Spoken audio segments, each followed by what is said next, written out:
everyone.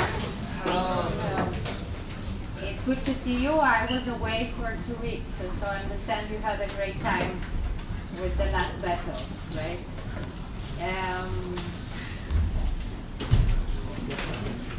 So today, yeah.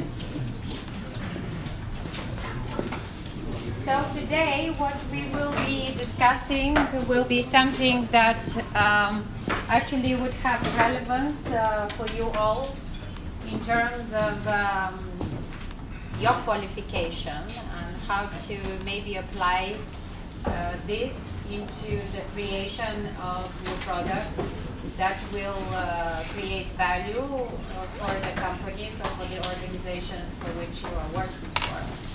And we will look at the product development cycle, what are the elements of it, and how actually it has changed in the new digital era and the way we do business nowadays.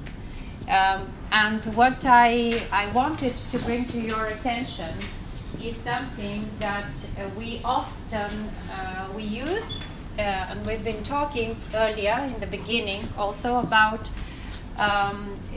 the transformation because of the digitalization and the globalization of the business models, and also the transformation in the way people are creating new products. And the innovation and how this is really changing the way we do business and also changing the rules of the game in general in our society. So let's can go to the next. Yeah. Let's remember we have the topic and the lecture on open innovation and closed innovation. Can you think of somehow of how this is related to product development and how this could impact product development? If you try to think of the two models of closed innovation and open innovation, where would you see the product development being influenced and how in the change of that process? How would products be developed in the closed innovation paradigm? How? Yes? Yes, how would they be developed? What do you see would be the source for development of products, and why would they be developed? Yes? We use kind of incremental innovation because we point is to try and implement the quality of the product little by little. Mm-hmm. If it's closed. So you actually don't try to do anything new, but you play it safe and keep it in or you try to maintain the same quality of your products. So it's good as long as there is no opponent that can gamble in it and keep you out of the market. They put the market something that is better than yours because you risk it. Mm-hmm. Okay, well, in this the closed innovation was something you were saying that's more related to incremental innovation. Okay, there is an element to that, but I'm looking for something else also in terms of how products get to the market and what drives them. What was this done by? Is it a push or pull? Yes? Okay, go ahead. It's a push from the R&D of the business to the consumers. Yes. Okay, so if we look, it's a push. And it is something that is driven by the company. So the product development, in this case, would be a major element of their innovation and R&D strategy, right? So this is how they want to conquer new markets, and this is how they're actually getting themselves bigger market share. So let's look at the case of Nokia. we talked. How did it start? We talked about it. How did Nokia start? What was it first? Sorry, it was a yeah, and also they started as a different type of company. They were producing paper, toilet paper. tires. Yes. They were producing tires. Okay, they were producing tires, and they went through a very sophisticated process of how to develop, put this on the market. This was a very traditional type of industry, and it was an industry that was really depending on the industrialization of the country. And so they had a plan, a structure on how to deploy this. This is why they went into this. And they were looking for spaces, and this was a way to develop that product in a very structured way. And then, in this case, I'm not showing Nokia as a case for disruption, because you could look at it that way. They went to another market of mobile operators, and they went and they became actually monopoly at one point, but they lost it again. They lost it in the end because maybe they were following too much the traditional approach to this product development. If we look at the development of the phones and the landlines versus the mobile phones, what would you say about them in terms, again, of open innovation, closed innovation? How would you position them?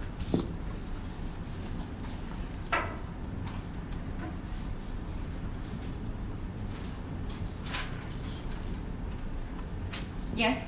The landline is always it's a traditional way to make communication between two parts. The mobile phone is, as you know, the new innovation according to these lines. But these lines, the mobile phones has solved some problems to landlines, which is the easy to communicate wherever you want, whenever you want, wherever you are. So it should be the mobile phones. It should be a great innovation according to these lines. Yes, and it came as a result of what? Did it come as a result of open innovation or closed innovation? What do you think? No, I think it came from closed innovation because it started with the army before. The remote communication without any of these lines. It started with army before, I think. And after that, it's converted to. It's moved to the public. It moved the technology. Yeah, well, in terms of invention of the technology, it was closed innovation, investment by the company, and the way it was deployed, though, when in Africa they moved, it became so popular. One of the reasons is because they were much more focused, the mobile phones versus the landline or the traditional phone actually were much more focused on the user, on the customer, rather than on the market and being this as a push onto the market. If we look at the case of shared economy, how would you think of it in terms of product development? Shared economy, one example of shared economy is what? Can you, maybe you haven't heard some of these concepts yet, but maybe you know them from general knowledge. What is shared economy? Examples of shared economy business models. Airbnb. All right, good. Another one? Uber. Yes. Another one? What about the banking systems? Sorry? Banking systems. Yes, the new, what about the Bitcoin? Bitcoin. The new products?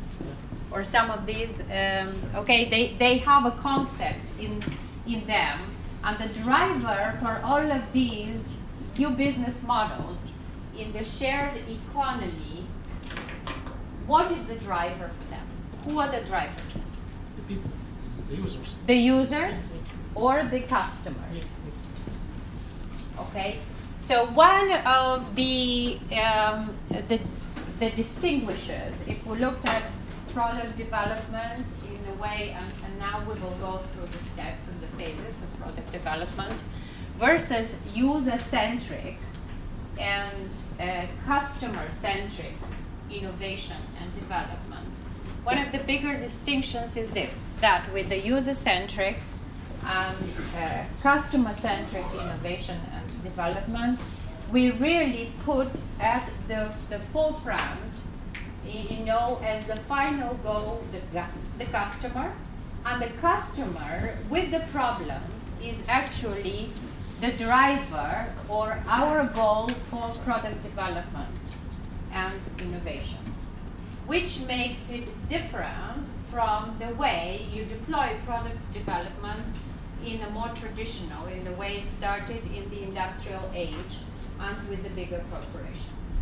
Are you getting the difference? Okay, more or less. We can after that discuss some of these other examples that you will. Yeah. So let's have a look at the product development process and the elements of it and what it includes. So there are 4 major elements to the product development. It includes both concept and process development stages. Then it has testing and tooling, and the final element is manufacturing and launch of that process. So the one thing we have to know is that when we do product development for bigger organizations and for corporations, this is a process that is very well structured, it's disciplined, it has prescriptions, and it follows steps that are clear stated, they're rigid, and the whole corporation or organization follows and serves the purpose to achieve the final product that will be then pushed onto the market. So if we look at the first step, which is the concept development, it would usually start, and you all have heard about this, it would start with market analysis or marketing brief.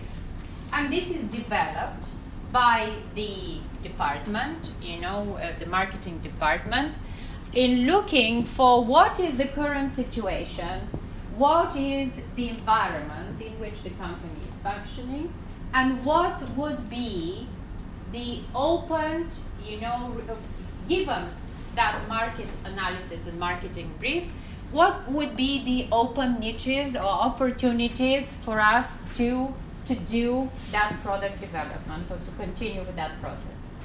It would require a very clear technology selection, so it would involve the people from the R&D department, and the technology selection would require specifications that are being developed by the the engineers or the technical team of the company, and would have them to lead, that technology specification would then have to lead to functional prototyping that would be based on some criteria. Like one of the criteria for doing functional prototyping would be what would be the performance index of that prototype. What would be then what kind of a preliminary design you can do, a sketch of that prototype, and what would be the technical feasibility of that functional prototype. In difference to the type of, so depending on the product, you would have a functional prototype or a styling prototype.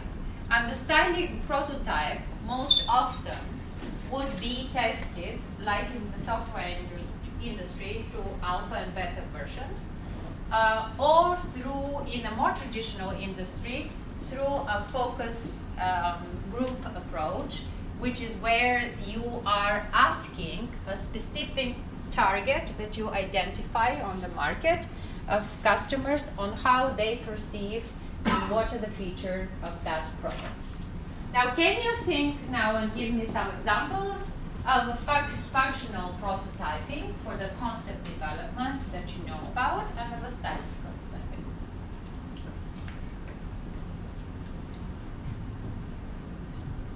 Come on. You just, yes, where would you have functional prototyping? Please. Yes, go ahead. Okay, the functional prototyping, we can take it from the research centers, we can take it from projects that made from students. In the type of industries, what type of industries? We can say IT industries. Functional? Yeah. To lock the phone with the finger. Yes. And with the touch? Yeah. Your fingerprint. Mm-hmm. Functional prototype. Based on market analysis. It's more when you do, okay, but this is more for the type of products or services that are in other industries that would require really performing specific features within the process, specific goals within the process of developing a bigger product. Maybe more like in the development of planes or ships or even cars. I think somebody was saying cars. And with the styling prototyping, Andrea, would you like to add something? Yes. Yeah, you can maybe add. With the styling prototyping using focus groups, where would you think might be used?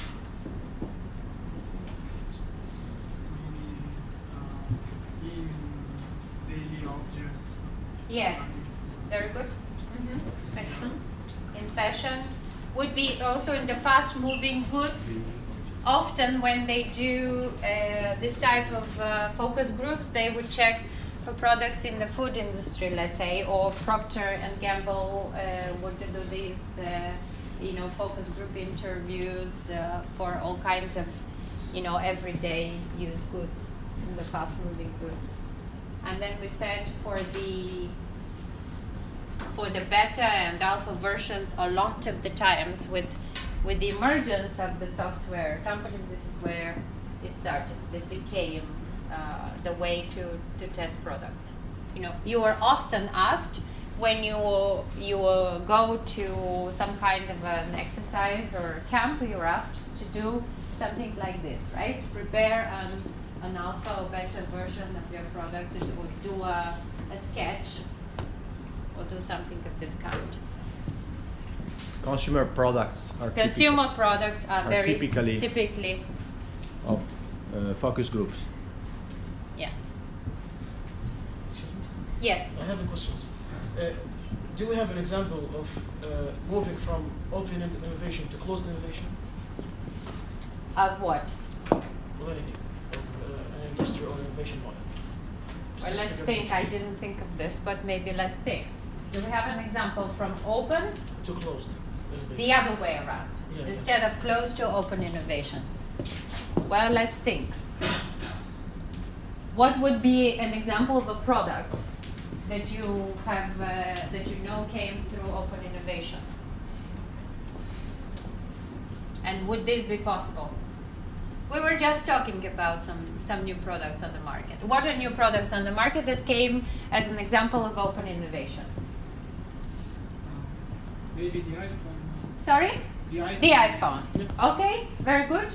I think it is, in a way, because it was, it's also disruptive innovation. So, in combination with that. But if you think of some of the products that are in the nowadays, okay, in the financial sector with this new type of currencies. They are absolutely an open innovation It's not model. Now we don't know.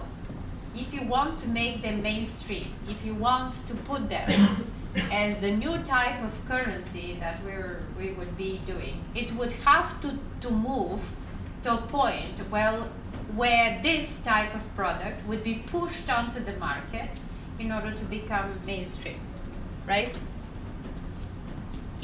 So I would think that in this space, of course it's very controversial because there are a lot of discussions, will the blockchain, will the Bitcoin actually survive it? Will they make it to the market? Do you know what is Bitcoin and blockchain?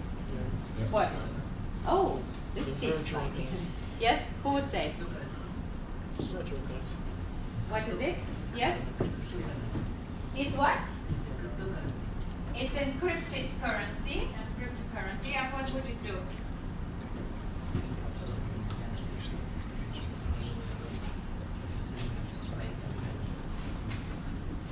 Yes, it's like again, it's wanting to establish, something that is somehow maximizing the value for the customer and eliminating a broker in the system, which is what the banks are and all of the financial institutions, to make it again to optimize the value on both sides, of the two sides of the exchange, the customer and the provider. But on the other hand, what would be the challenges to it? Going back to closed innovation. Maybe it's still too much of fight against the mainstream development, and maybe in order to settle, it will have to be somehow regulated. Yeah. Because with the customers or the different, that industry is very regulated. You cannot provide safety and security to the customers in terms of their money and also the costs and guarantees. And it will take a lot of negotiation between one and the other. So it will need to pick up a bigger critical mass of people who will have access to these sources and will be exposed and will be able to trade and to endorse that kind of currency. I don't know. I cannot think of another at the moment, unless you can. I would have another example which is a bit different. Everyone knows Airbus. Airbus. Airbus. Okay. Airbus Versus Boeing. Boeing. Everyone knows Boeing. Okay. Do you think it's more related to, let's say, open innovation, Product development, or closed innovation? Is it more related to focus group? Is it more related to functional requirements? So, in your view, Functional. functional. Which is functional? Boeing. Okay.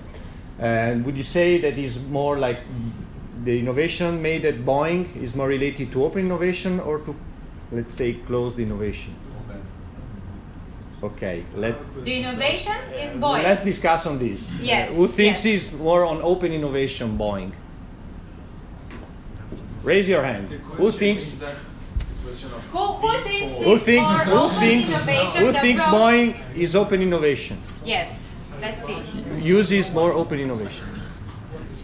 No, you Do say you know- now. So okay, you should raise your hand. Okay, wait a minute. Do you know what we're talking about? Okay. More innovation, but we didn't get the Okay, so let's check. So Boeing are the airplanes that have been developed in the US by the Boeing Corporation, okay? And they used to be the ones that were prevailing on the market, if we can say, especially for longer term travel. And for until, what was it, the 80s? The 80s, they almost didn't have a competitor. Okay, then Europe as a combined effort came with a new airplane, that is the Airbus. And it was a result of collaboration between France. Okay, I am really simplifying but it's more the case. More or less, it's a result of collaboration between France, UK, and Germany, the major sort of shareholders in that. It was a big venture. It was more to try to really somehow offset the competition and the monopoly of US in that sphere. So it was a result of what then? Given that you heard this, how would you say? Would this be, it was a result of product development? In what way? You will tell me after. And open or closed innovation?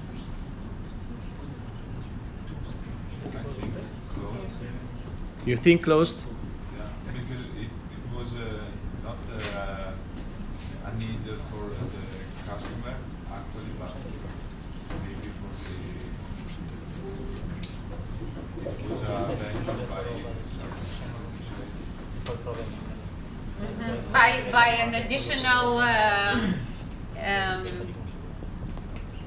let's say, you mean it was more driven by the fact that you wanted to give the customer another value, another choice, yeah, another option on the market, right? yeah. Okay, this is your line of thought. Okay. Good. Somebody Question else? about your question. Are we required to give our perspective Yes. on this? Yes. Yes, Yes, I'm just exactly. asking for your perspective. Look, there are no set. You have to learn that nowadays the most important thing is that you use your brain to think critically, because there are, okay, retrospectively you can say certain things succeeded and they happened, but in the sphere of innovation and entrepreneurship, you cannot say when the things are happening necessarily whether they will succeed or not. So just give us your perspective and we tell you what we know. My question was about because as far as I understood, the concepts of open innovation and closed innovation is a property of the process of development of some product. That could also be, yeah, from that point of view. And from your question, I get that you are asking us what we think of these two different products like this. Whether So they it's, were a our result point of this. view of Yes. So what do you think? I think it's both, because I don't Ah. think Boeing just, I have this feature I think is relevant and just push it to the market. I think that they perform their studies, their analysis from the customers, because it's a big business. And it's probably the same for the Airbus. Before starting a project like that, they have probably done their studies on the market and the possibilities they had and the needs the market had. That's my point of view. Because there was also, they realized that there was also an opportunity on that market. And the more it was establishing itself, as a monopoly, actually the worse that service would have been, and if it weren't for that approach of open innovation, because they decided to really disrupt by creating a competitor, a new model of the Airbus, to beat, let's say, the competition on some features. And this changed the rules of the game for some time. For Europe. I tell you, from my personal experience, recently I've had to take a lot of flights, and for some reason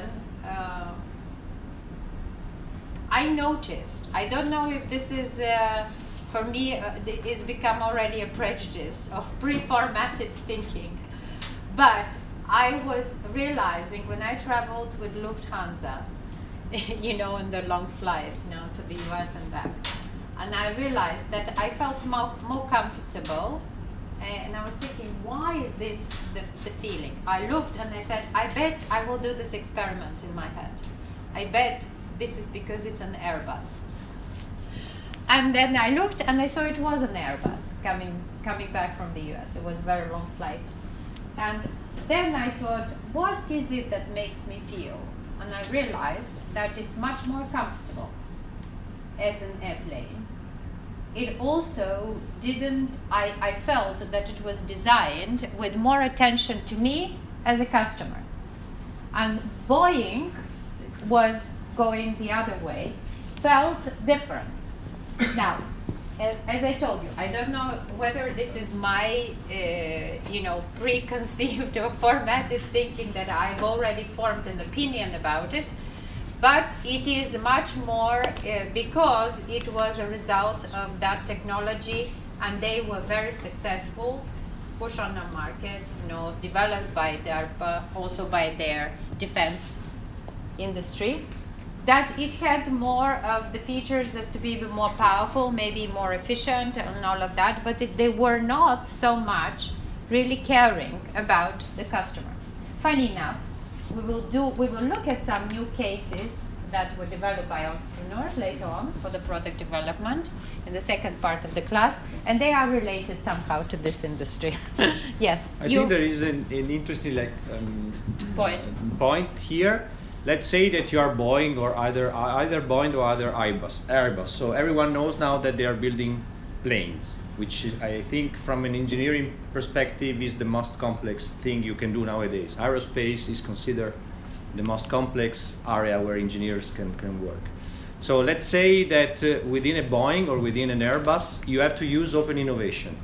How would you use open innovation for designing an engine? And how would you use open innovation to design a seat? Can you work on that? Do the customer really care about the engine as far as it does his work? It's different perspective. No.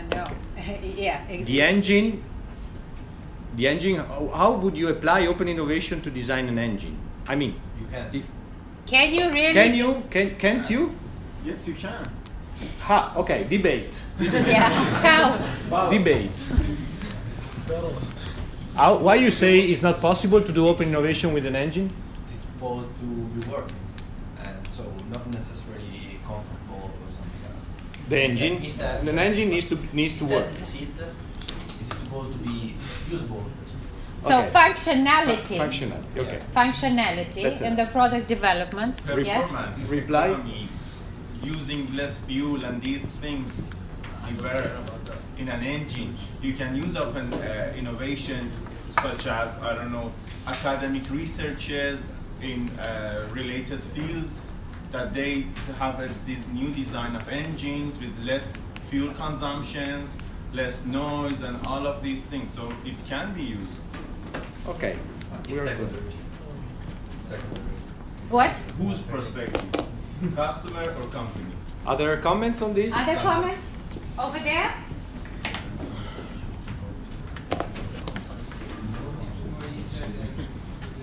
Can you shout a bit? Use open innovation with the seats that the engine, because not so many people can participate in, making an engine. It's the same thing with the new system that Stallman wanted to do, because this Unix-like system, just the thing is in the kernel, but we didn't get to the kernel too, because not everyone could do that. So that if we move and see the engine or whatever, it's kind of like the same thing at least. So could people really use open innovation to model an engine, a new engine? It's really a difficult thing to do, because when you have too many opinions about it, that may be in conflict with them, and So you have to reach an agreement between all the opinions of all the people and make it work. It's different instead for a seat because you can everyone can say if a seat is comfortable or not. But for an engine it's different. But maybe because We have the a reply. Yes. I have an answer. Then there to is that. also him. Everyone can say if a seat is comfortable or not, but not everyone can design a seat. Everyone can say if an engine is noisy or not, but again, not everyone can design an engine. So commenting about things and criticizing things is the ability that we all have. Yeah, But designing is much more important. You cannot design a seat for so an airplane. you can comment on an engine even without knowing anything about that engine. You know, if I now I show you an engine. Even my grandmother Oh, can yes, say yes, so if this it's engine is noisy or good, not. this engine is Go good. ahead. We have a third. Opinion. I don't think that we can use the traditional definition of open innovation in the fact that the open innovation in the engine field won't be involving end users like any one of us, but maybe can be instead of the company trying to better their engines by themselves, maybe putting some prize for a new design that is more performing, and using maybe the letting competing students, other companies, whoever wants to compete can compete, and the winner will take some prize, and that would be the result of many ideas and taking the one that's performing the best, instead of doing everything in the company without going outside the company.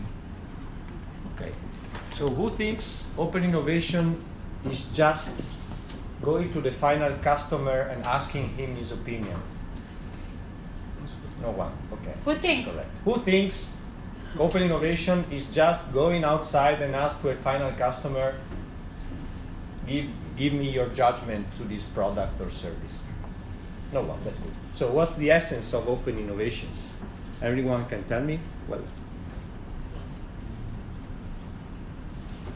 Open innovation means innovation happen outsource of the company. Exactly. Okay. So, or it is a new approach to how you look at creating, developing products, product development, that too, and also Andrea was putting here. If you have the scenario of business to business or business to customer. For me, the keyword is exploit. So exploit is something that already exists. explain more. I noticed that a new type of need is growing up in with people I know in the city, and then I realized that I have to exploit with my company, creating a new product. This, in fact, somehow, I would say, a bit more related to this. So when you see a new need coming up, the need of an improved engine is always there. Yes. Okay? Who wouldn't want to have a better? And how can you improve an engine? You don't maybe go to the customer, but maybe the customer, if you are able to fly at 2,000 kilometers per hour instead of 1,000 kilometers per hour, is better, because with Concorde you arrive to New York in 3 hours. But you can still do open innovation even because you can, how to say, try to gather intelligence which is around on your business, and then use not use the boundaries of your company as a place where you grow innovation, but goes outside the boundaries to take. And outside the boundaries can be the market, or can be other institutions. So open innovation has this, put this novelty. I don't know if. I think if you are gathering the opinion of the customer, it's not just that. It's not confined the aesthetics aspects of something. It's also to gathering a problem. They can give you more information like, where is my pain? My pain is, I don't know, I want to move from this place to another in a more faster way, or I don't know, but they are explaining also a problem that can derive in something more complex than an aesthetic, I don't know, opinion. Or comfortability opinion. Yeah, I think it's Yeah. the customer can give Right. you more than The aesthetics. problem may lie here, or the problem, the necessity may lie here, but the necessity may lie also here. Yeah. Okay? I would like. And it's more also the opportunity in some of this, if we go back to the product development and the functional, these are much more complex products, and certain functionalities are a priority. You know, they're a given, and you cannot go without them. So they're a must. And therefore, it's not so easy to disrupt them and to apply open innovation in product development to such an extent. But through the business model, you know, maybe you could. And then push your competitor to try to move on onto a product level, you know, with the competition to do this. Do you want? Yeah, I think we. Somebody else, you had a comment, but let's move on to the next. Okay? No worries. Okay, so the next step of the process of product development is actually you need to get a concept approval of that design that has been developed in the company. And the concept approval would usually include approval of an R&D plan. So it will go along with, you know, the development of this whole new product in terms of its relationship to the other departments. It would also mean approving that you would have people who will be working on that team. So approval of HR, approval of schedule, approving also the sales, the volumes, or all of the fixed and non-variable costs that go along with such a product development. And this would mean more or less developing a more comprehensive business plan on how you launch this new product onto the market. And if we look at the next step, which is after the concept development, the detailed product design would have to be also very complete in providing specifications, drawings, also concrete quality specification. And also, not always, in all cases, you are doing everything on your own. You would also develop a lot of times supplier selection and specifications on the partners with whom you are, you know, conducting this new product development. So the final goal of this prototyping part is to actually prepare the deliverables that are needed to manufacture and sell the product. The next element, the next stage of the product development would be the testing and tooling. And the testing has several elements to it. So one would be functional or endurance testing. Like, for example, functional testing would be if you have a motorbike or a bike, you will look at features, functionalities of that bike, and you will try to see whether it is accelerating, faster or more comfortable, to the customer in that sense, or whether the brakes are softer or not so, or sharper in braking. And the endurance testing would be more like if you apply in bigger mass quantities, for example, with the shifts, let's say, when you do, you have to see how long and how much they can endure that new feature of the product or new element that you're doing. So there is a difference between, the type of testing you apply depending on the type of product you have, the new product you're developing. You could have also another form would be the beta testing, and we said this is much more relevant to software products. Or mold, then you would have to prepare the molds. Do you know what a mold is? So when you do parts of cars, the mold is the frame that you set within which then you put the parts and you make it automated production. Okay, that's called a mold. And this goes with also thinking along those lines with the process optimization for the product. So when you have to think simultaneously of the product development, doing all of these elements in it, and also the process optimization in terms of the whole company and how it participates in the delivery of that new product.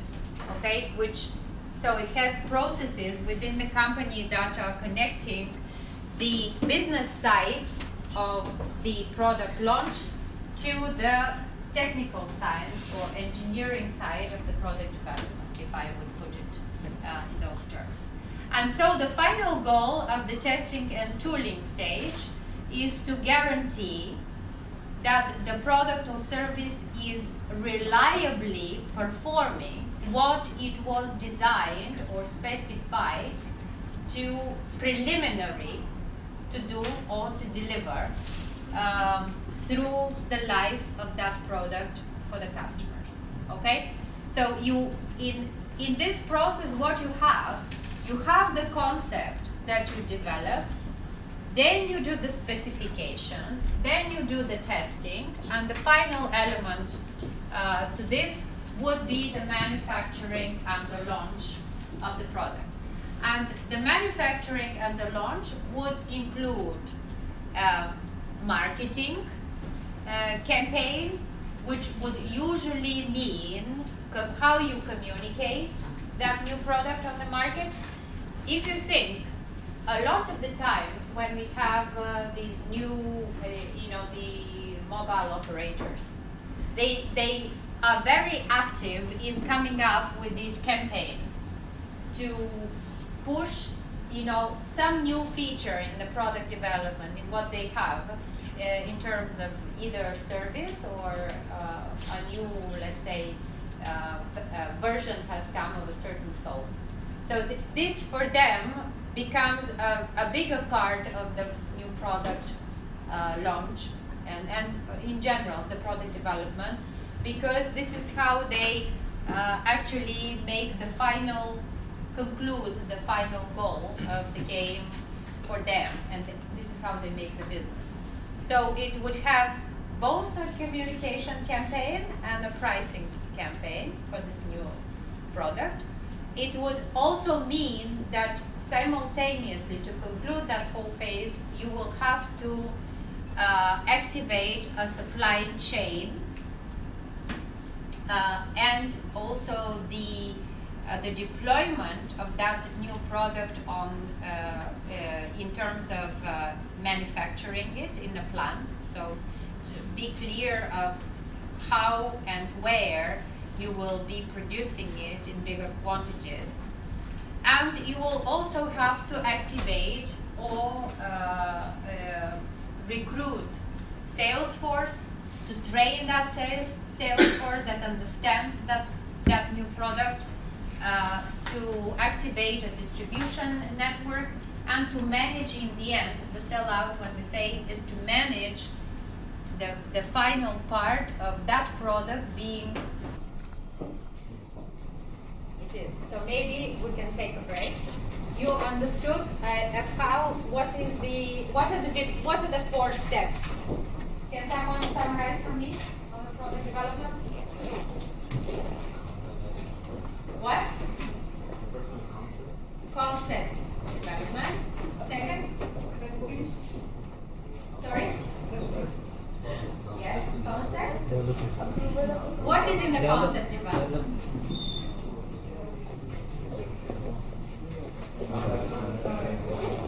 Okay, more or less designing the prototype. Okay. Second, process development.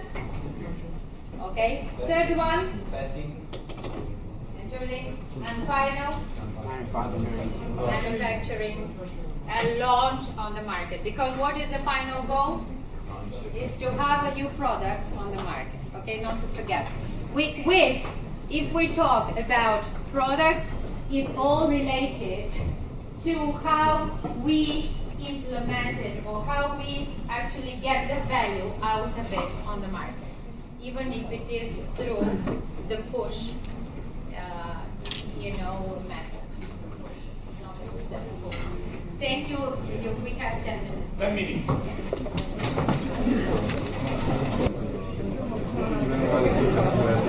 I guess that the last battle, which I'm so sorry, was really exciting. Huh? You are eager to find the results of which one?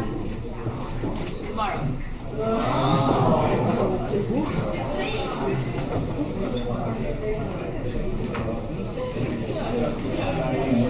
Okay, so now what we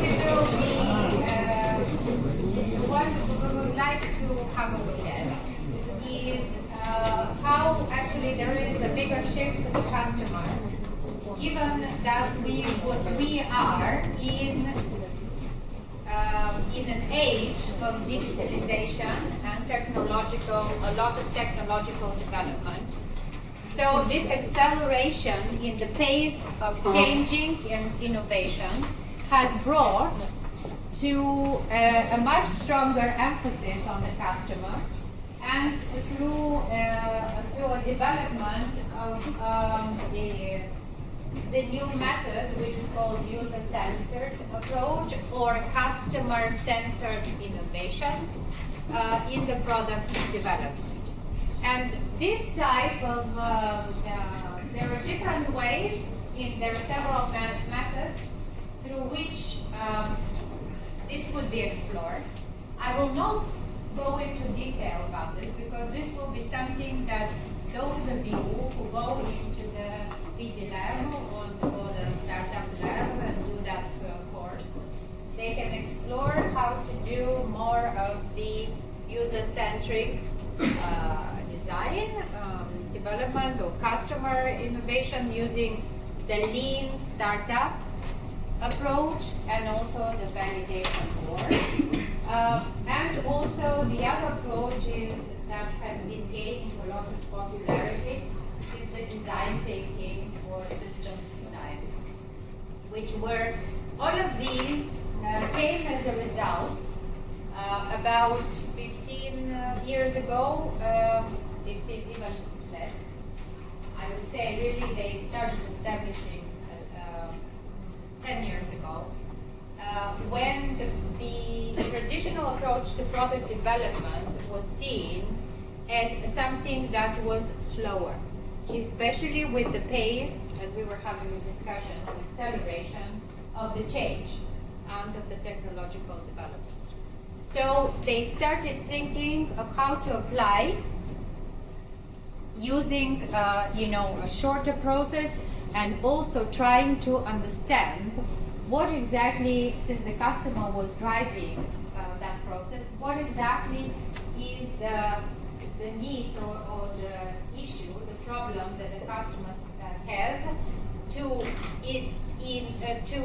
actually optimize or to improve more or less one feature of the product, and not the whole product as a complex entity.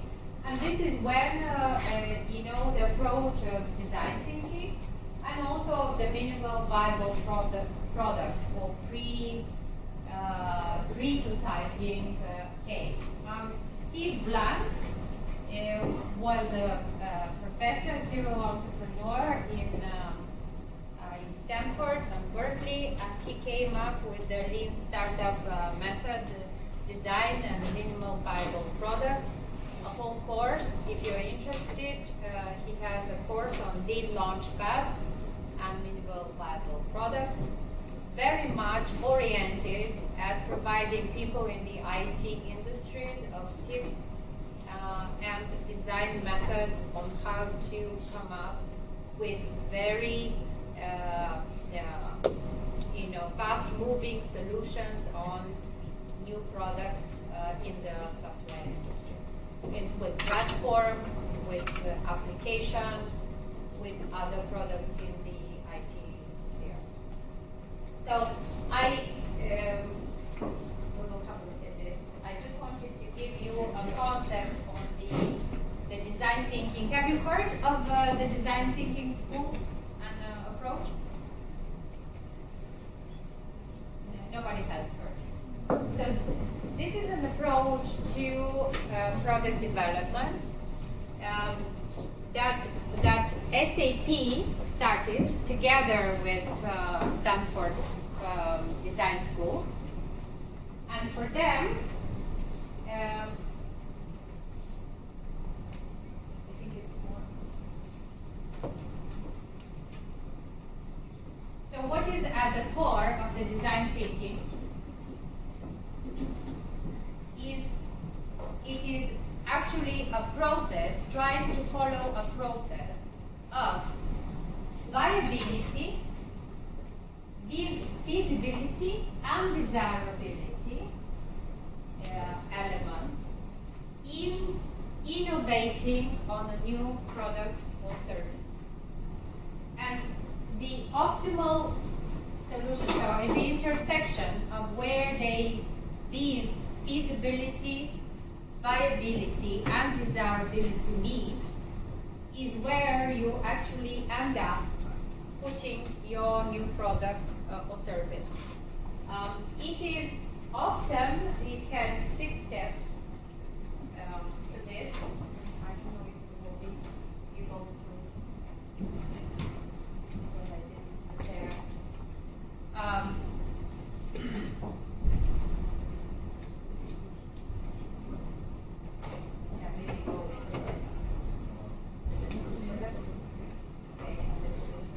Because we can do a longer one on this, but I just wanted to show. Okay, it has these elements in it, and it's very much focused on understanding the needs of the customer. So first you try to really empathize and understand the customer. You observe the behaviors, the points of view of your customer. Then you define your point of view based on those observations and on the empathy that you have with the customer. You develop the so-called persona, and maybe you have heard about this, but this is something very relevant in the new user-centric approach design for product development for IT, and most of the newest products are being done through this method. Then based on that defined point of view, you ideate ideas, you develop again a prototype, and you test that prototype with the critical number of users as customer groups. So this at the moment is at the core of how they are approaching the product development in a lot of even the bigger corporations. And if you would like, actually we can go through the steps. It's very interesting. I participated in this one workshop that was related, well, there were several companies. There was SAP, there was Unicredit Bank, so there were representatives of the banking and financial sector, and there were also representatives of several of the pharmaceutical companies. And the idea was to use that method on designing a new model for, let's say, the healthcare system, using artificial intelligence. And you cannot, so this approach, especially in areas that are coming up as new sectors or that do not exist as a space of interaction and innovation, is very productive and brings actually very creative, plausible solutions in a much faster way in doing product development than it used to be before applying the other approach. If you are interested, we can later on do another session on it for those of you who want. The other approach to validate learning and the lean startup machine is by using the validation board. And when we send the slides, I will put the link to that one. So you can, through it, you can learn about some methods in which, we just go back to the other way. We can, we use some methods through which you can test certain ideas, and by using this validation board, you can see how much of a customer, not just base need and problem there is on the market on which you develop your product or service. And it has been used by a lot of the startups, again, as a faster approach and a way to develop new products and to be innovative. And that's how they're making the best out of the opportunity on the market. So all of these new methods and the user-centric design came as a result, again, of what we said, of putting the customer at the center of attention. And why is this possible? Can someone share?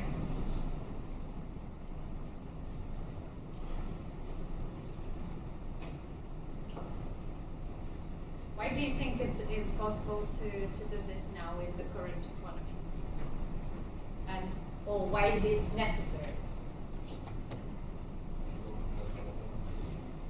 We have to target a specific customer to simplify in the best way. So we have a bigger probability that they will buy our product. Okay, yes, very good. And if it's easy now with our situation, with the current situation, you get a feedback from the customer. Even so the social media approach,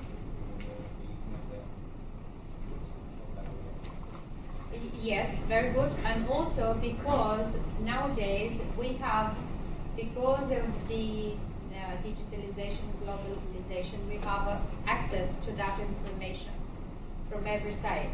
So they are pushed, the companies or even people are pushed to come up with these decisions and with the concepting and product development much faster than we used to be before.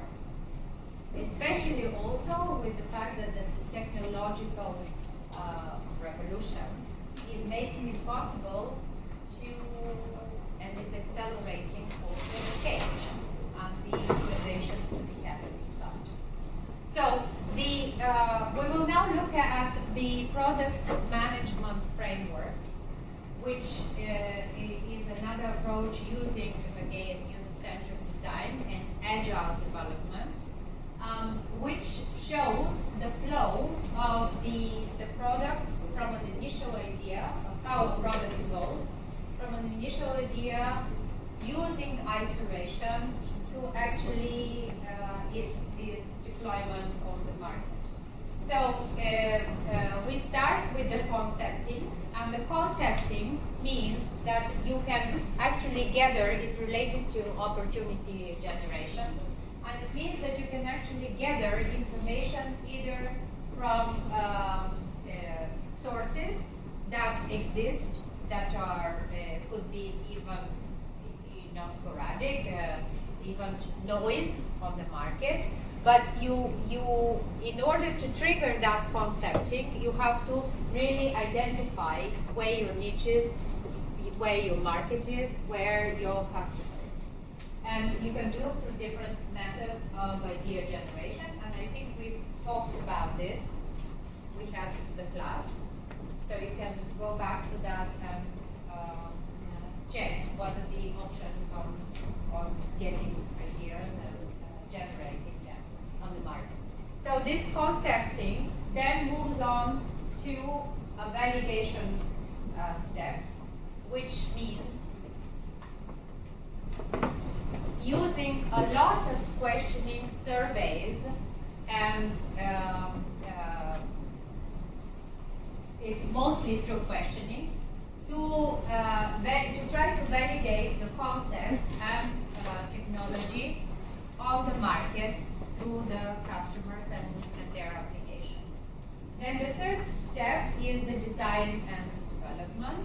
And in this case, we use the experience of the user and the customer needs to emphasize and to consolidate our concept and what has been validated.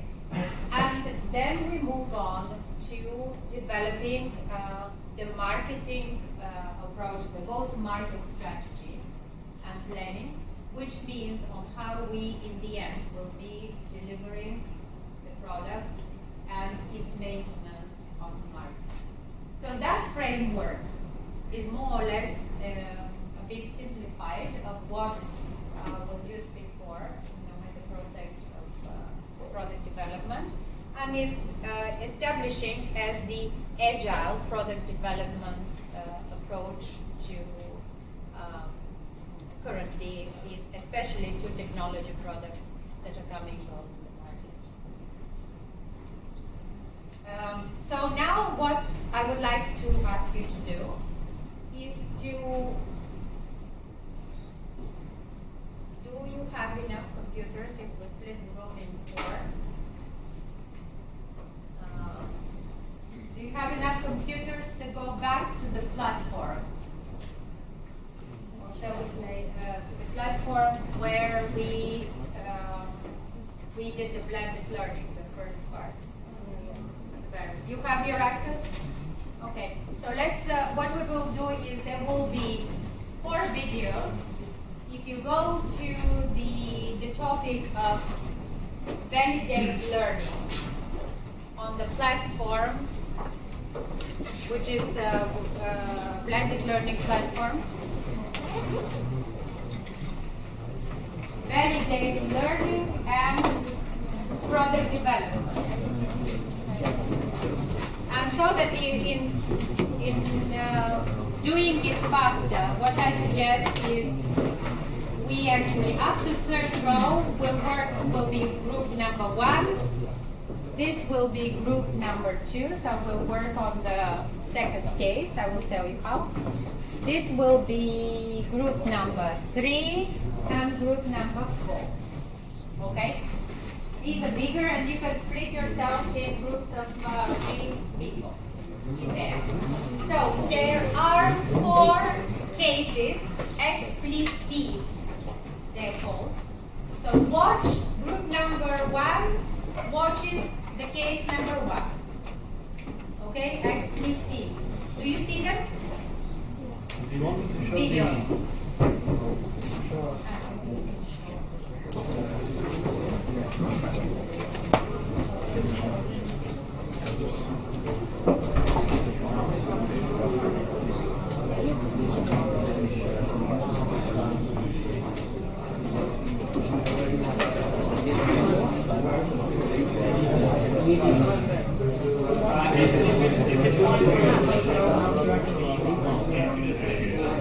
everybody on the same page.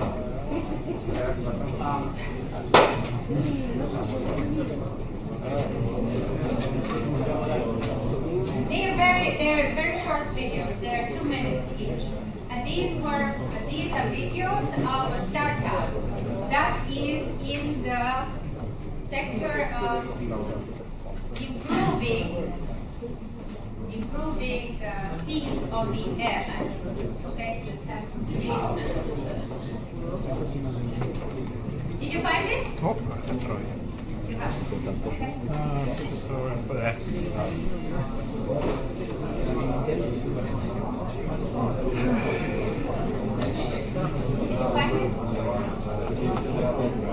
The fourth one. Okay, So so you watch them. those that need how to get to the platform, just go upload EIT Digital EU, okay? And just log in. And you should have the ID Basics module. Well, actually, this is quite squeezed, but you should have a bar on the left here with a bunch of cases. There's one that's called validation, valid learning and product development, 3 class. That's the third or fourth item. And there you will see, if I manage to, this is low resolution, but if you see it here, you should see these 3 videos. There are 2 folders. Outside the folders, just scroll down a bit. You should have the... Which folders you have? There we go. So, watch these. Now, you have 3, so it's group number 1 watches the first one, group number 2 the second, group number 3 the third, and 4th which is certification. Okay? Watch them, and then I give you the question for it.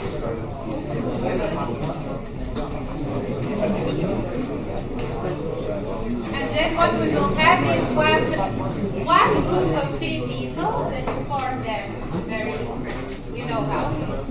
Report. Yes. You have the part 1. You have the part 2. You have the part 2 without second video or the part 2? No, sorry, second video. Second video is part 1.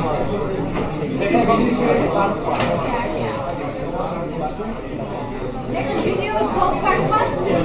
And the first one is part 2. The first one is part 2.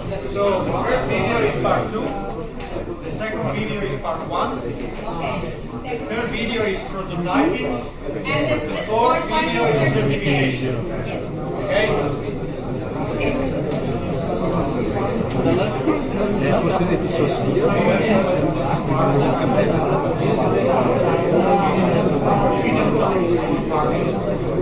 Where are the videos?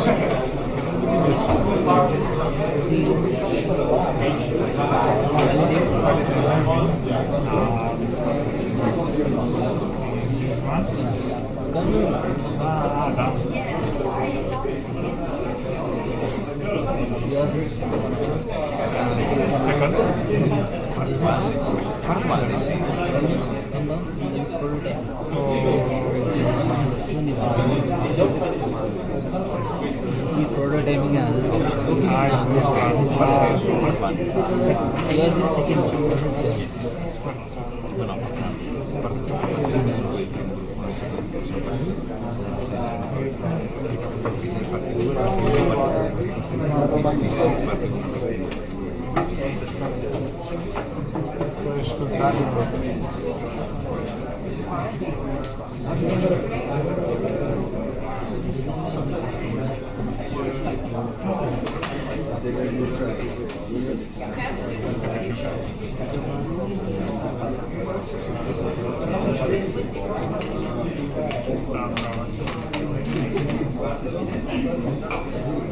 Sono molto comodi questi.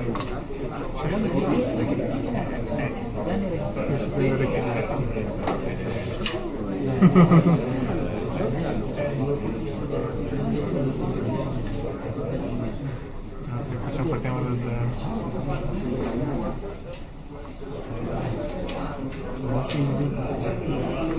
Mai password. This personal password. Your name, di simbolo studenti.vtn.it and the password is your password.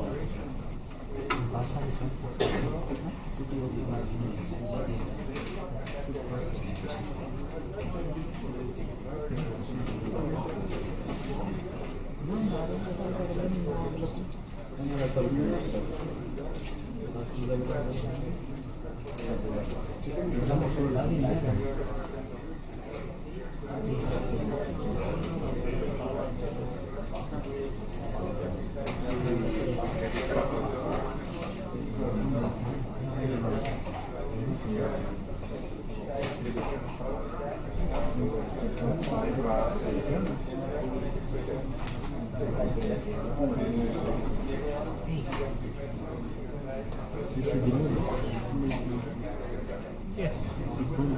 Yes, is that username. No, with dot. Yes, this that one. It should be. Yeah. But did you register once? So maybe you can forgot your password.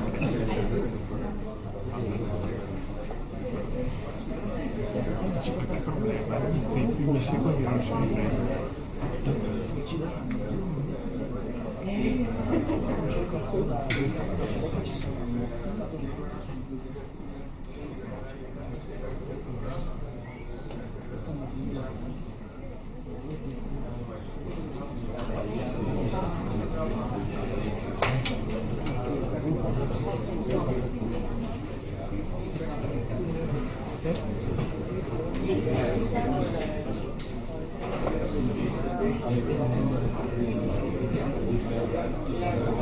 Okay, ready? Did you watch them? No. No? They're 2 minutes, 3 minutes each. You watch it all of them. Okay.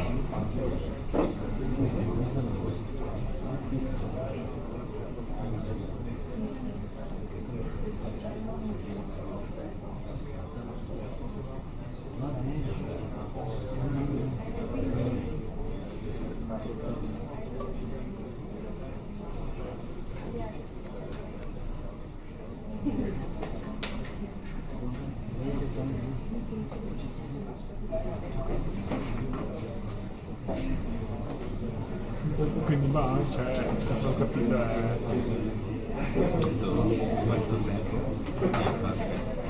esatto, sì.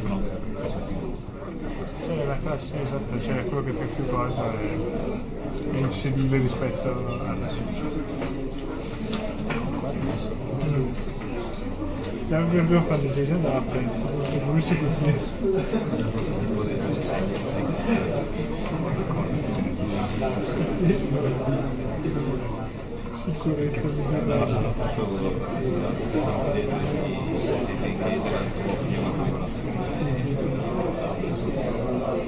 invece arrivati per questo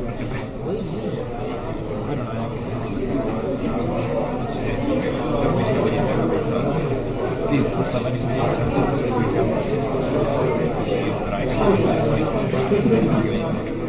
quindi io ero stato entrata sola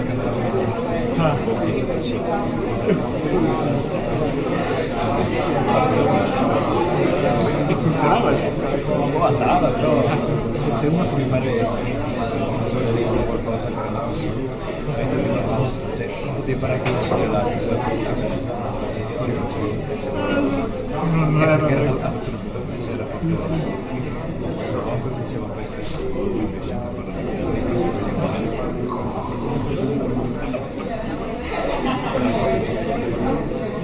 non davamo mai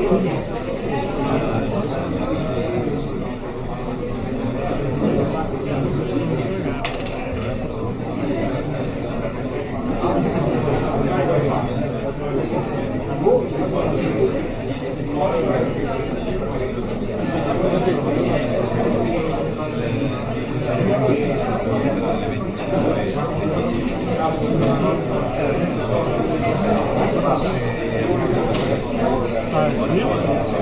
Okay, so let's see. The first group takes this first question. What is the free format? Are they using description and use case? Free format, textual description, or use case? Okay, look at this from that point of view, and I would like someone after that in 5 minutes to report and to give reasoning on what this is all about. Group number 2, you who are working on group number 2, is to tell us what are the business drivers for that case. So, what is the market type? What were the customer requirements? And what were the value proposals for end users, service operators, development system integrators?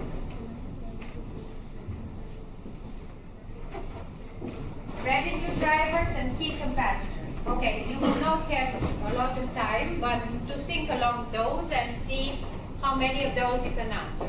Okay? The third one is, what were technology enablers and availability? What was the solution architecture and the IPR solution? Did they cover?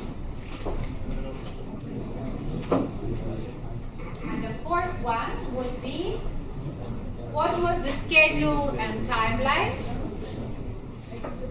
resource requirements, and why would you support or not that project?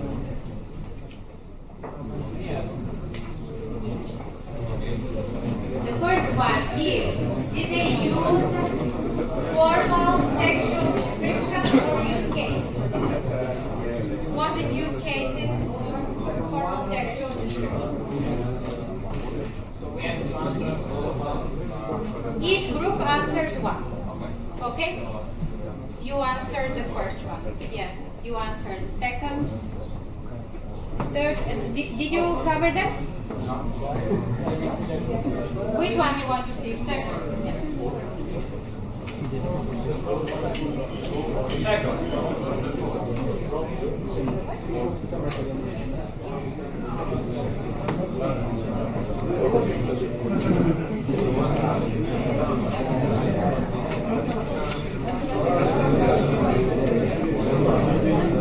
So you discuss in groups of 4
Io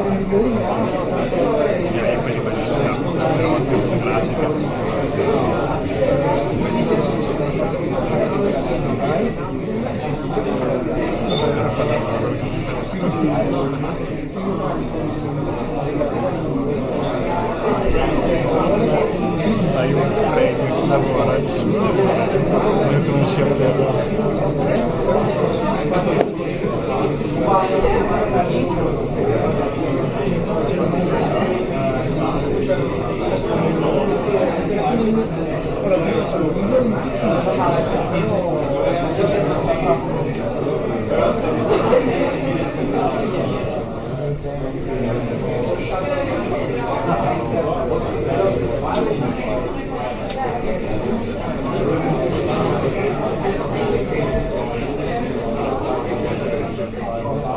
So we will start with group number 4, with the last one.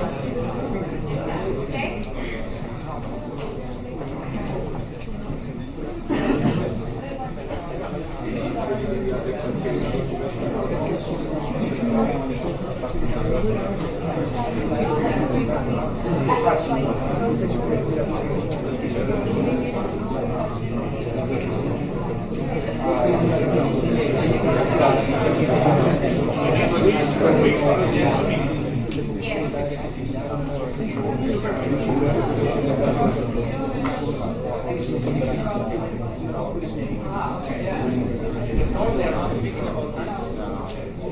Nowhere?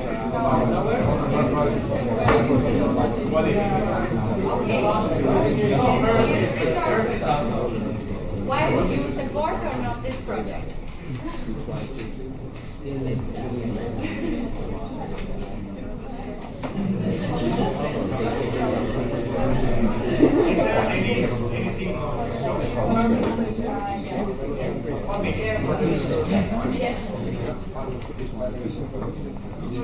Okay, are you ready? So that we finish before the end of the class. Okay, so group number 4. Who would like to share their opinion? You can have several people. How about you?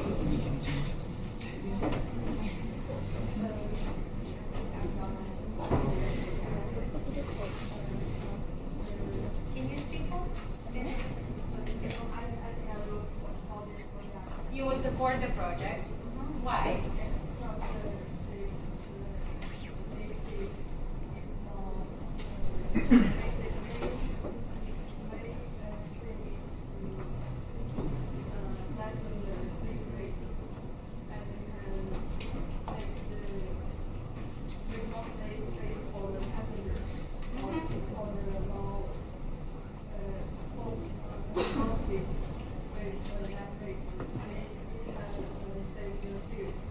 It can save fuel. So it's an optimization of resources.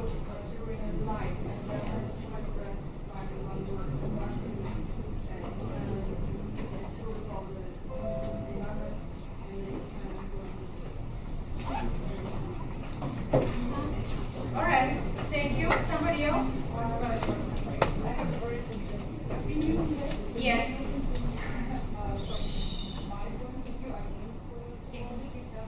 Yeah, I just have problems.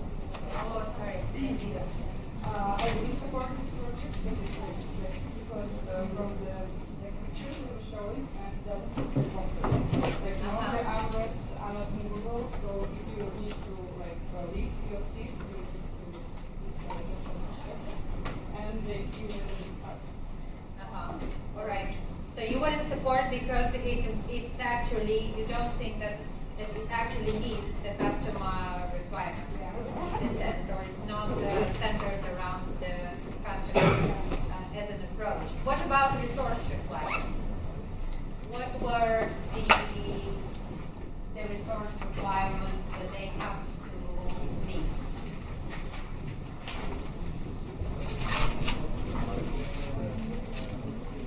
Can you just speak up?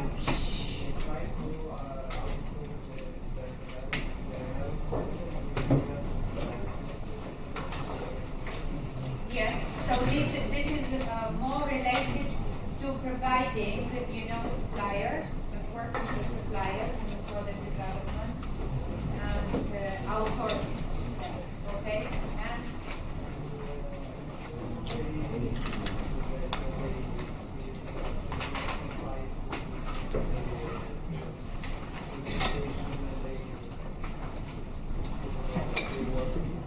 yes.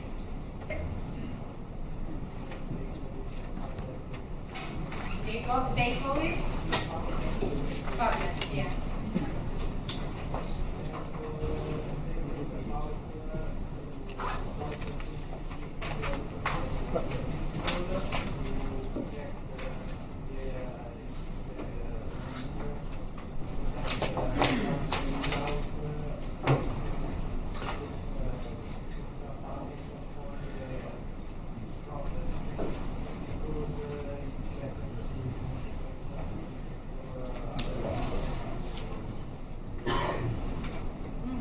So they decided against patenting. I think IPR is also a group. IPR, yeah, that's there. But would you support that project?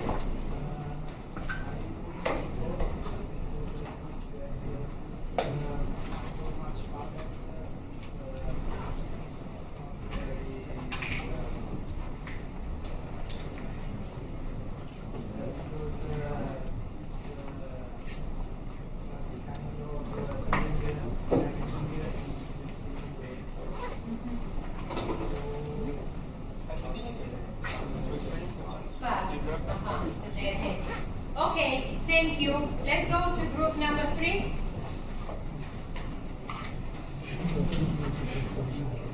So, were there any technology enablers and availability, and what was there an IPR solution? What was the IPR solution? Who wants to share? And what was the architecture? They were solution architecture.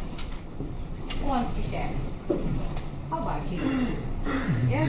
They developed a new material to make a sheet lighter. Yes. To save on the fuel. And I don't know what we are now. Yes. Solution architect is big. I think you just need to speak up a little bit. Like I'm trying. Okay, yes. So the solution architecture is they have a constant feedback with the stakeholders. Yes. And it will improve the quality. Okay, all right. So, so this actually allows, because this is very much. You can hear. I already sit down. Okay, good. Because why is this necessary? For project quality. For improving the quality. Okay. Somebody else, what can you contribute? Was there any technology enablers and availability of technology to support this?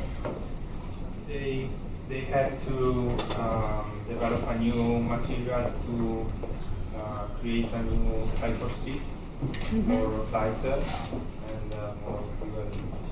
How is this related to the IPR solution? That they created this new material and technology, or to the in general to their also new product that they developed. Will this give them an advantage? Yeah, they have a new product that nobody has. They have a new technology. They can develop new things with that technology. Okay, would you support that project then? Now that you know, yeah. Yes, because they create new ideas. They have a great opportunity to. You believe it was necessary for? This is something necessary for the customers? In a direct way, no. But with ticket that cost less, more people will use the. All right. It is related to resources. Okay. How about group number 2? wants to share? Don't be shy. Okay, don't be shy. You can just say what you think. What were the, okay, let's see. What is the value proposal for the end user or the customer? Market time, you start. Here, take it. There were different seats. So the seats of the competitors and comparing to the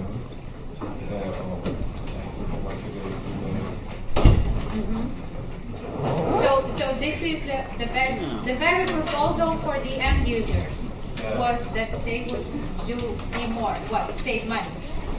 No, they want to increase the pleasant ride for the user. To have a pleasant ride for the, yeah. And what about for the system integrators or the service operators? Did they have a value proposal for them?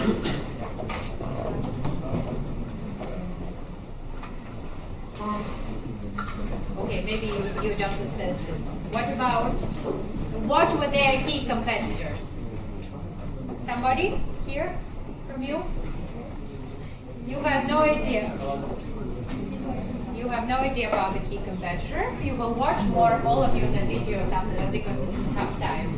What were the revenue drivers? Did you see anything for them?